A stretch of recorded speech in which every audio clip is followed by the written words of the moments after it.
Welcome to a freezing cold Port Lympne. PL. Bobby, where are we? Look, there's a dinosaur. Wow. Oh, there is a dinosaur. He looks cold. Kitty, are you cold? No. No? Kitty's a soldier.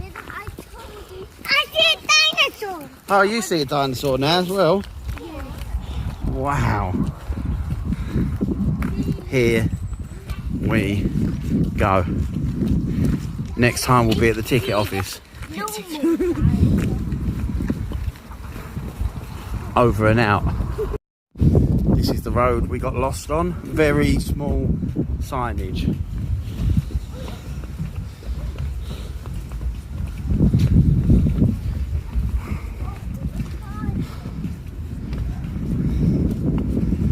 Coming up towards the ticket office now.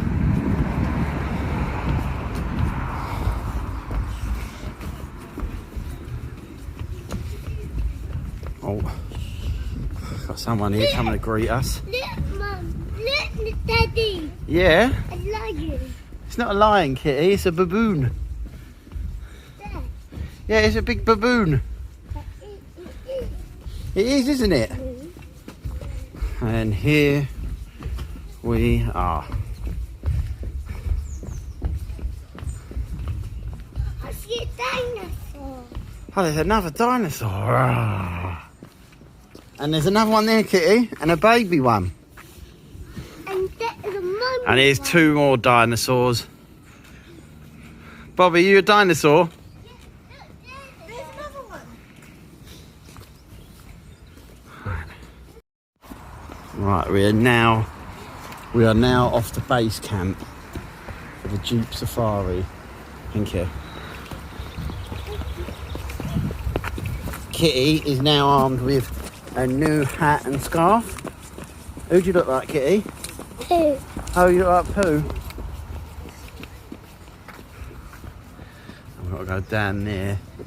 That's where you get the Jeep Safari.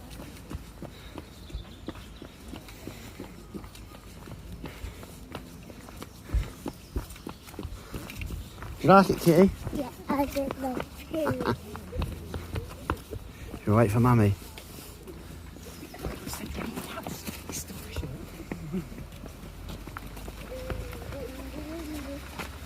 Bobby, we're off the base camp to the safari.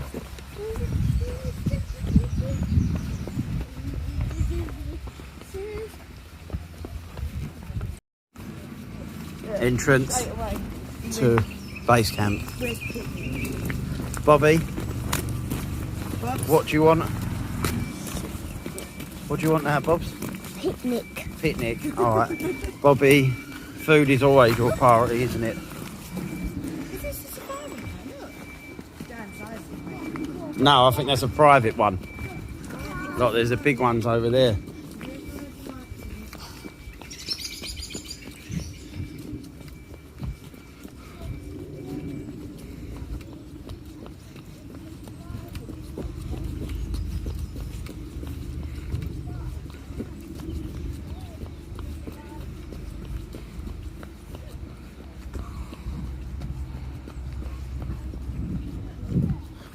What do you want, Kitty?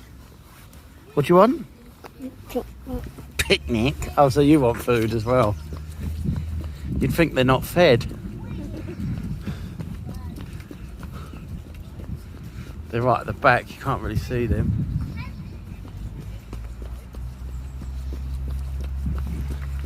That's what they do the safari rides on.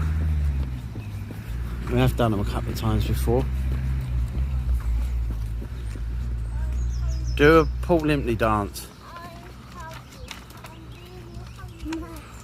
Can I ask why that was a Port Lympne one? It's what I felt at the time. Alright. You're hungry? Did I have orangutans here?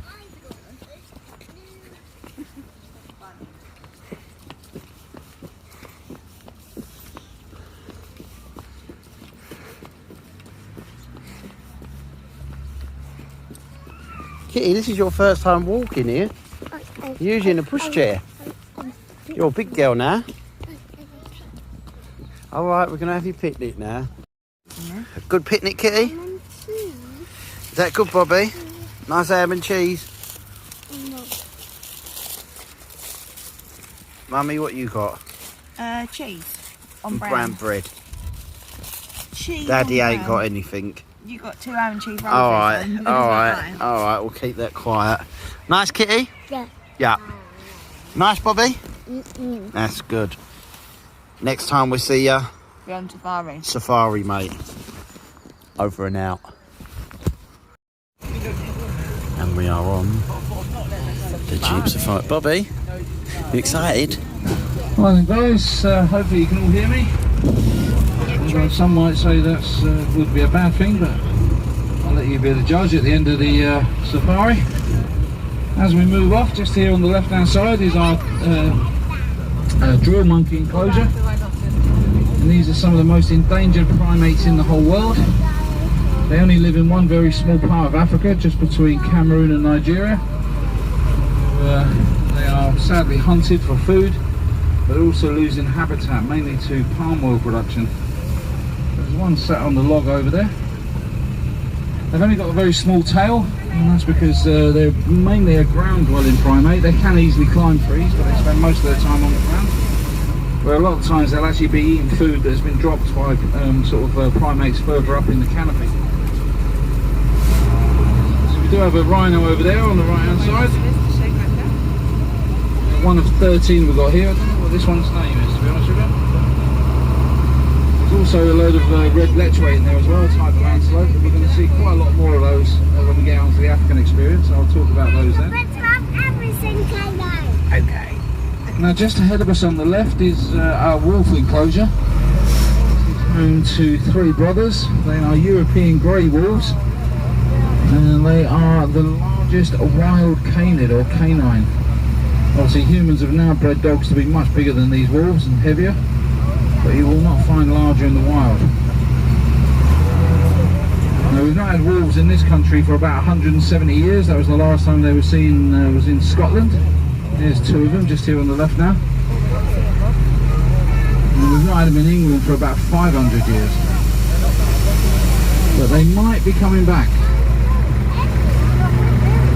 There is talk about putting them back up into Scotland. There's an experiment actually going on at the moment down in the West Country, down Bristol way, Bristol Park, where they've actually put wolves into a piece of forest there with some bears as well. I'm not exactly sure what they're trying to figure out. Interesting to find out the results. About 25 years ago they returned wolves into Yellowstone Park in America after an absence of around about 70 years. Owls, etc.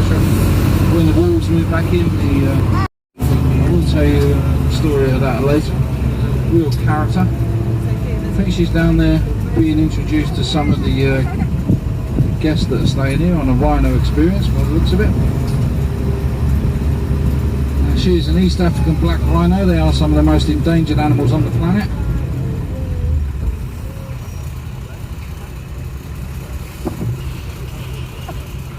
My folks couldn't see whether that gate closed behind me, but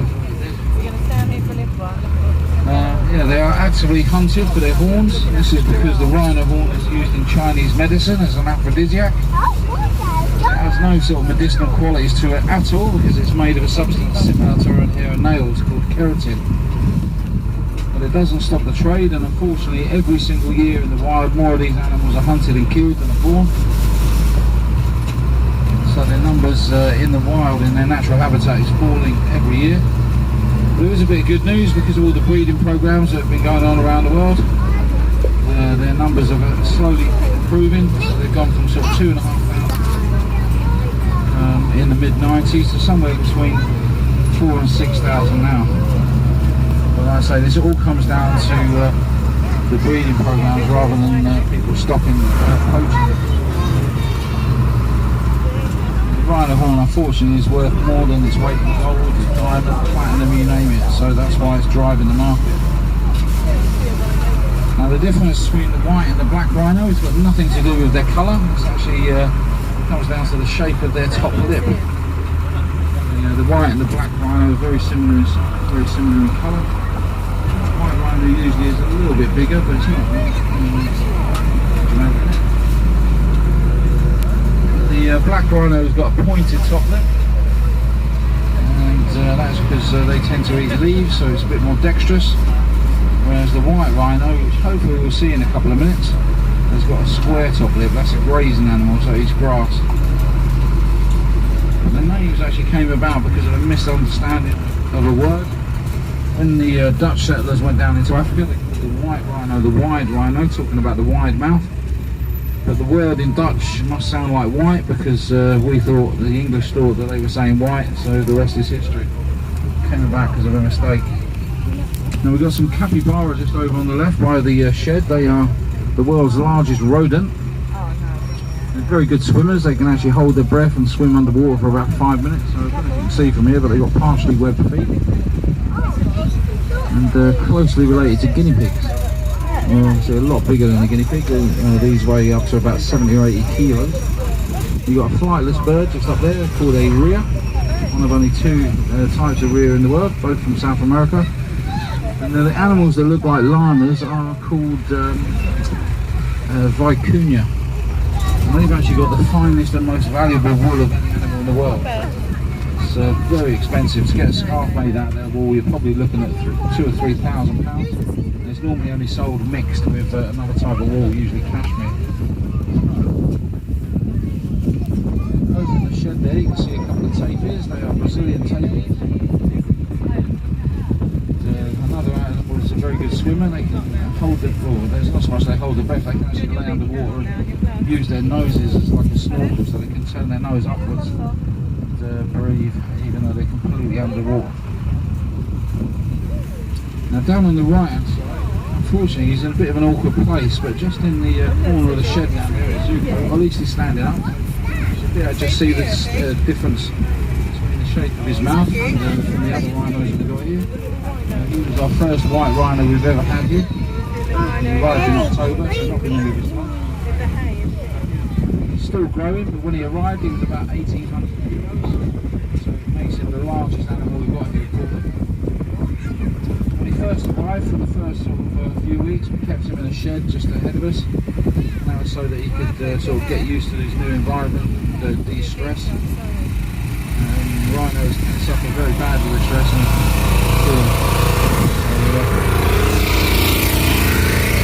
left here somewhere. I've seen people point. See a couple of spectacled bears. They're up on the climbing frame up by the bank there. So they are spectacled bears, also known as Andean bears. They come from the Andes, and in fact they're the only bear from South America, so they were the inspiration for Paddington bear. But they do not eat marmalade or marmalade sandwiches. They have a diet of sort of fruit and nuts and veg and stuff. Apparently in the wild they will occasionally eat small mammals. Not very often, but technically it makes them South America's largest carnivore as well. So our two, the larger one is called Oberon, he's the male, and then the other one is Rena, female. The females can actually postpone the pregnancy, so they can actually be fertilised and then they can decide when they will actually carry the baby, which sounds like a neat trick. I'm not exactly sure how it works, but there are other animals around the world that can do that apparently. They are becoming quite rare. There may only be around about 200 of those bears left in the wild, so I'm very much hoping that they're going to be a breeding pair. A much larger animal coming up on the left is an American bison over in the little shelter next to the shed. And there's also a couple of goats in the right hand side here. There's a pygmy goat, one right in the corner there, might be easy to see when you go up looking up the hill. That's a mountain goat called a Tarkin. I'll tell you why those three are in there in the little one. But yeah, over on the left there is Terminator. She is an American bison. The Americans call them buffalo, but they're not buffalo, they're bison, 2 different species. And a lot of people don't realise how close they were to becoming extinct, but in the early 1800s there were somewhere between 60 and 65 million of those animals in America. A few different animals in here. here, including 4 types of deer. The reason we've got so many deer here at Port Lympne is that a lot of the land was actually a deer park before we purchased it. So It's a bumpy ride. we sort of inherited a few herds. Well, through the trees on the right you can just make out some small antelope called blackbuck, Bambi. 30 metres away through there. They get that name because the males get black fur on their chest and sides, females don't get any, they stay a light brown colour. In the middle of the trees over on the right there's a few little hog deer, not hog deer, sorry, axis deer. With the spots, they're the only type of deer that never lose their spots, they always look the same all the way through their lives. But they may have been one of the inspirations for Walt Disney's Bambi because they look very similar. And I think we're going to see the baby, it looks like Mum is right up ahead of us. Let's get up there. Lovely, wouldn't it? So like I say, these are a type of goat, they're called a tarkin. There's 4 types of tarkin. This is the, I think it's the mushroom tarkin, also known as the gnu goat. They do look a little bit like the gnus, you'll see later on. They come from right up in the mountains in the Himalayas, right in the very north of India. So they're really well adapted to a harsh environment. They have 2 layers of fur to keep them warm. And they've got oil glands rather than sweat glands, and that covers their fur in oil and makes them waterproof. So the baby, well, I've got a feeling we might be scaring the baby, but baby's having a little fun around there. So there we go, there is the tarkin there, mother and baby.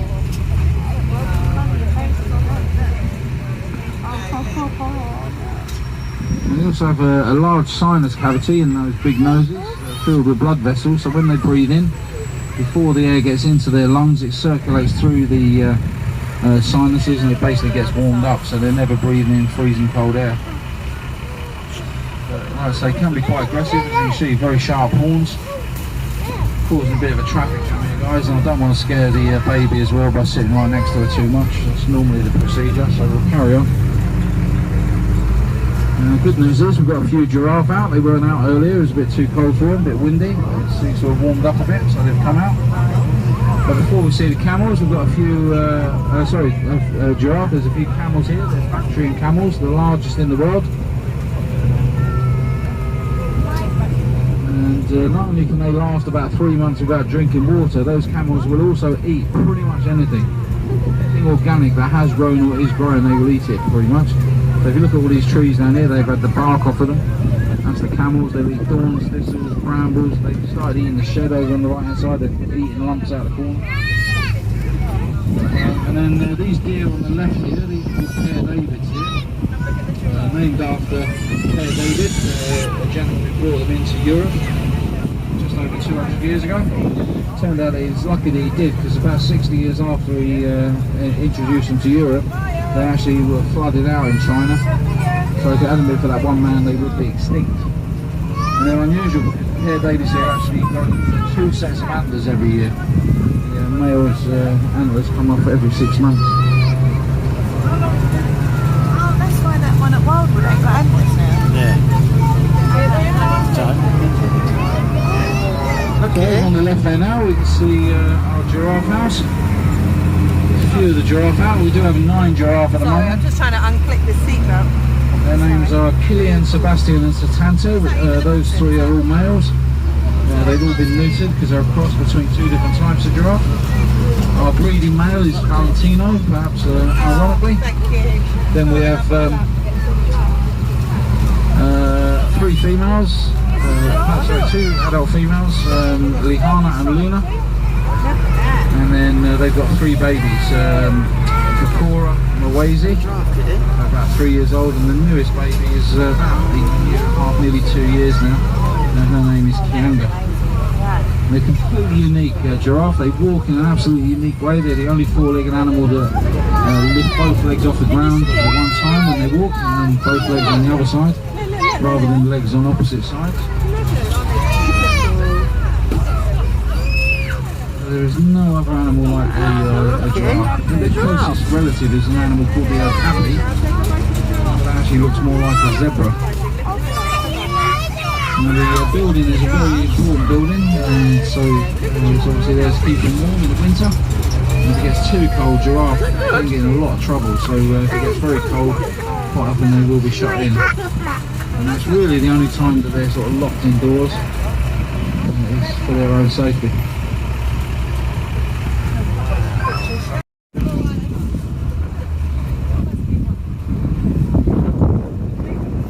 Right, folks, we're now inside. Don't know what animal that is.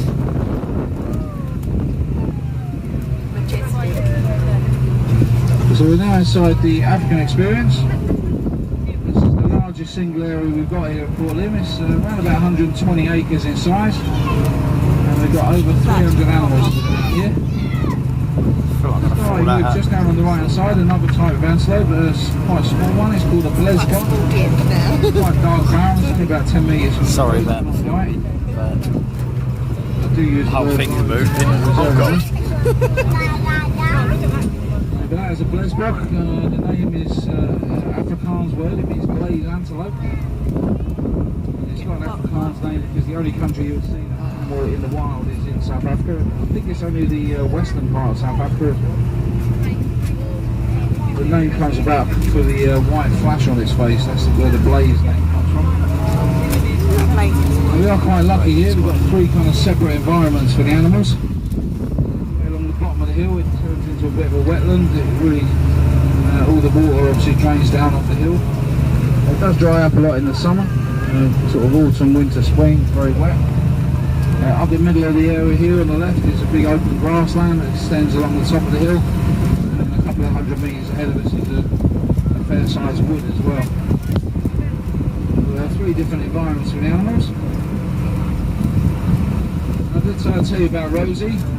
Rosie spent a bit of time out here a couple of years ago, but her story actually started 32 years ago in Chester Zoo. That's where she was born.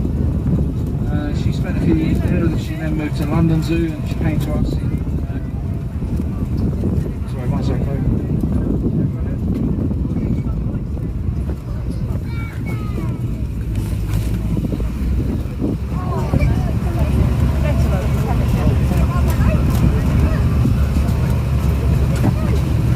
So folks, just find out we've got another lorry coming up for me later, just in case I need more. Anyways, so yeah, she spent a few years at London Zoo. She came to us about 10 years ago or so, and for the first few years we tried to get her to mate with some of the male rhino, and she rejected it as well.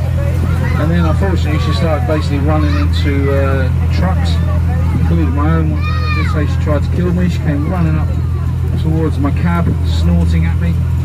Stopped a couple of inches away from the door, and then on the third go she just didn't stop. She carried on and went straight into the wheel arch. So all the passengers thought that was very funny, me not so much because she was only a few inches from my leg.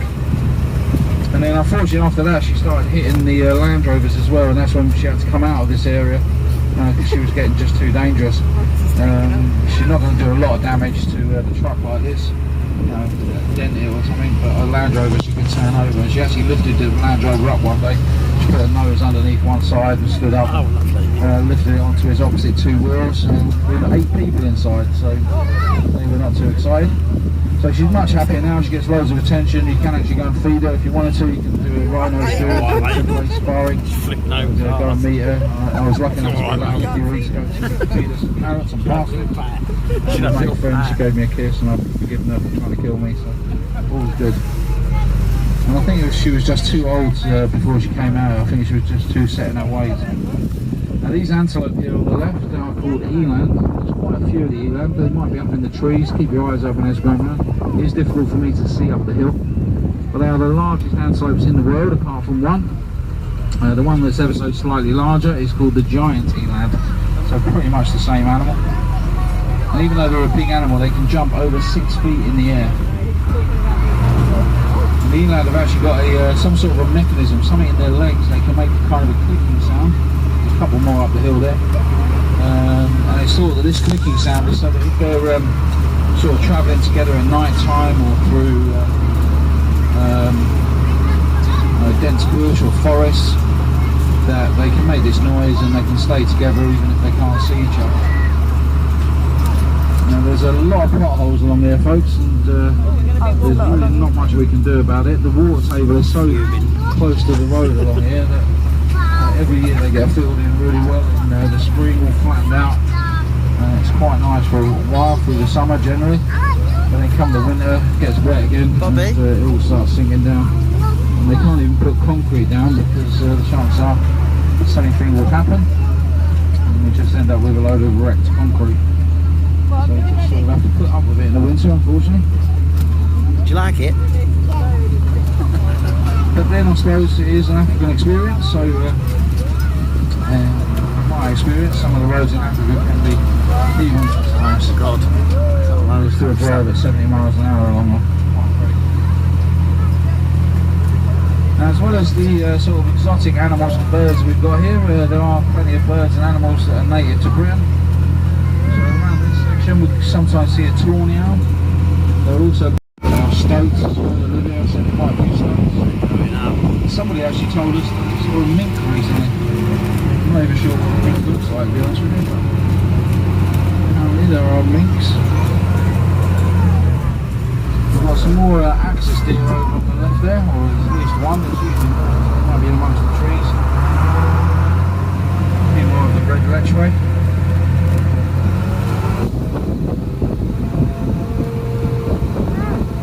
Now coming up on the right hand side is a fenced off area. It's fenced off for a good reason. It's home to probably the world's most successful hunting animal. It's not a lion or a leopard or a cheetah, it's actually a type of dog. Oh, yeah, right. They've got a few different names. We call them the African painted dog because of the markings on their coats. In a minute, because over on the left hand side you can see some wildebeest over by the shed. Now these are the famous blue wildebeest. They form the largest migration of any animal on the planet. Hundreds of thousands of these animals all get together, travel around the Serengeti in search of food. As they do that, they become food themselves. They're hunted by lions, painted dogs I was just talking about, crocodiles when they cross rivers as well. They're also known as the brindled gnu. There is a little bit of similarity in their faces from the gnu goat that I saw earlier. But these are actually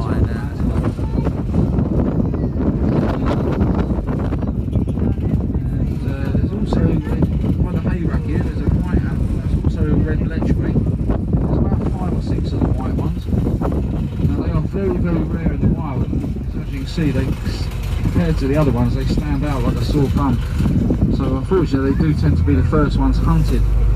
And in the wild, quite often the herd will actually force the white ones out because they sort of understand it makes them more vulnerable as well. But obviously here at Portland, they don't have any predators, so they live full lives. But they are not albino animals. Albino animals always have pink or red eyes, whereas the white red lechway have got black eyes, so it is a genetic fault, but it's not albinism. Now just ahead of us on the right, looks like we've got some new dogs coming in. The pack is just in this side, but I think I can see a few keepers up there. Looks like they've got a box, so they might be bringing some new animals in. This apparently is going to be a breeding area. Like I say, they are called hunting dogs. They probably catch around about 7 or 8 out of every 10 animals that they chase. So pretty much if you're an animal and you live out in Africa and you're getting chased by a pack of these dogs, they're going to get you basically. I mean 9 out of 10, well not 9, 8 out of 10 times. Looks like they're trying to, yeah, I think they've just reintroduced, they've put another dog in there. So it looks like we're coming past at a special moment here, guys. They're just being introduced. We did have another pack in here, but a few weeks before Christmas they went out to Africa. So there you go, that is, looks like that's the first time that the 4 have just met the one. So I'm not going to stop here because I don't want to sort of put them off or make them more anxious. We'll just roll past nice and slow.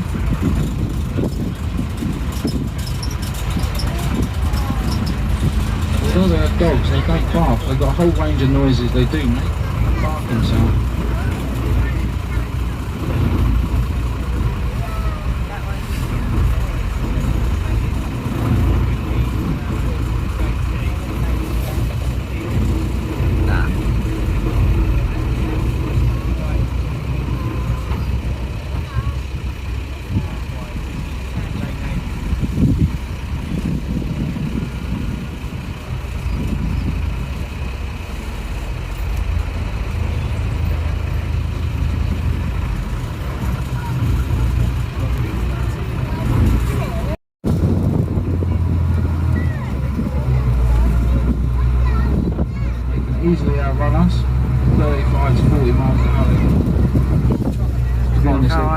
reasons why I would not get out of the lorry in this section. That's up to the fire.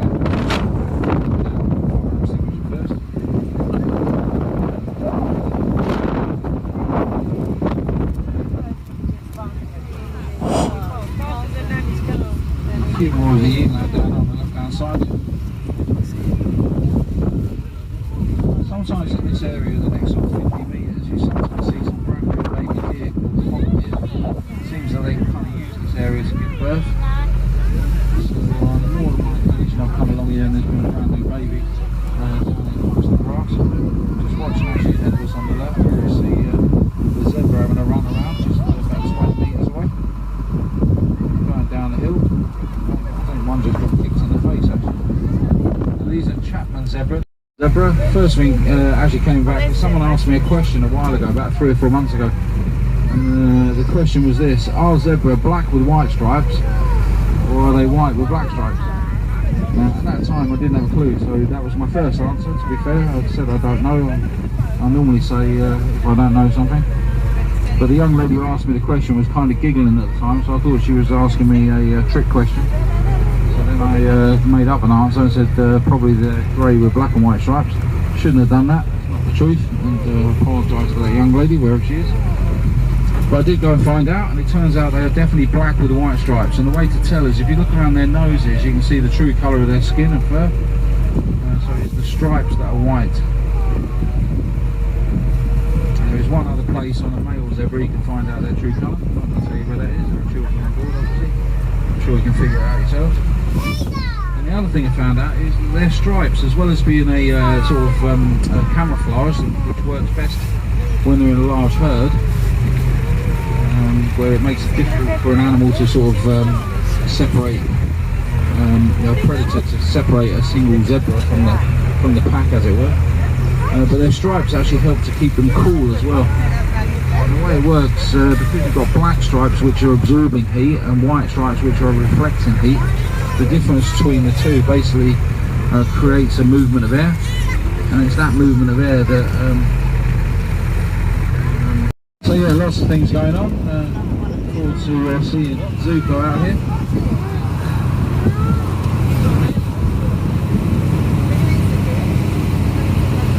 Apparently his pathway is going to be coming along, coming out just over on the right hand side near to this gate over here somewhere.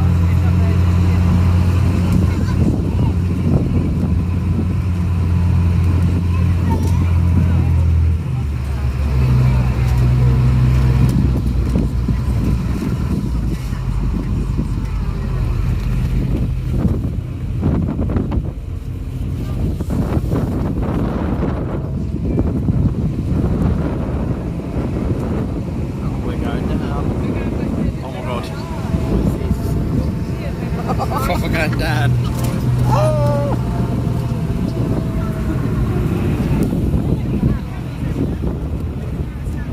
Camel.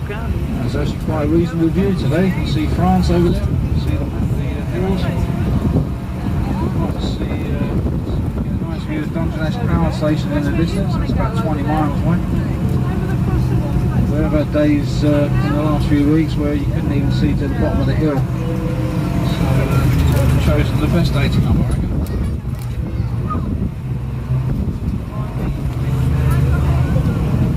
We need a smoother ride. Oh my god. Jeez.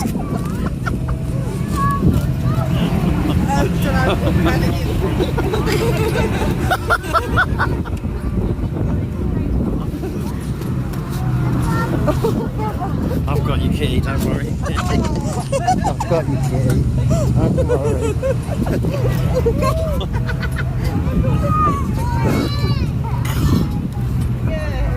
Oh, kitty, where's your foot? That's it. We're going to see the giraffes.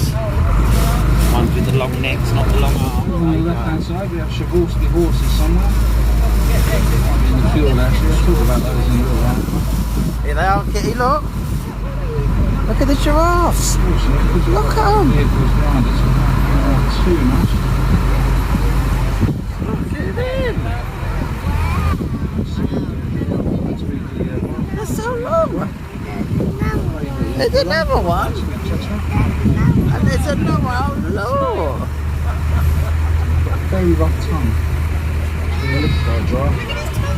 Sort of feels like being. You see that, Kitty? Rough texture. Oh, the horses are just in the little shed there. Shabalski horses were extinct in the wild by the end of the. They're not made of crystals, Joe. That's swivels. Yeah, they're not made of crystals, mate. Calm down. Used by Genghis Khan in his army. To be the last truly ancient breeding horse. There is one actually when we stop in a few minutes now at Hartlepool Factory. Only live on the Visayan Islands of the Philippines, where unfortunately they are hunted for food. They're losing habitat. They've actually lost 95% of their original area that they used to live in. And they also catch diseases and breed with pigs ever. So we're off to safari, which is just literally broke every bone in our bodies. And we're first at the meerkats. They're hidden a bit. They're with the big eating bulbs. Don't know where they've gone now, but they are there somewhere. It was a bat. Oh, here's one, right next to me. Hello, bruv. Oh, look. Can I please go up so I can see? Yeah, I'll lift you up. Kitty, do you want to see? Yeah. Oh, he's hiding. There he is. Here he is. He's in. Is that good? Right, let's see what's over there. Alan! Alan! Steve! Alan! What's he say? It says Alan! Alright, what we got in here? What we got lurking in here? Oh.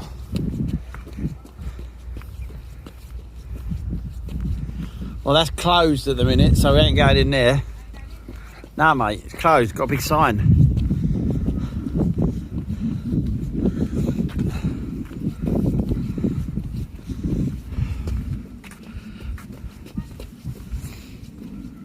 Oh. Right, are they about here anywhere?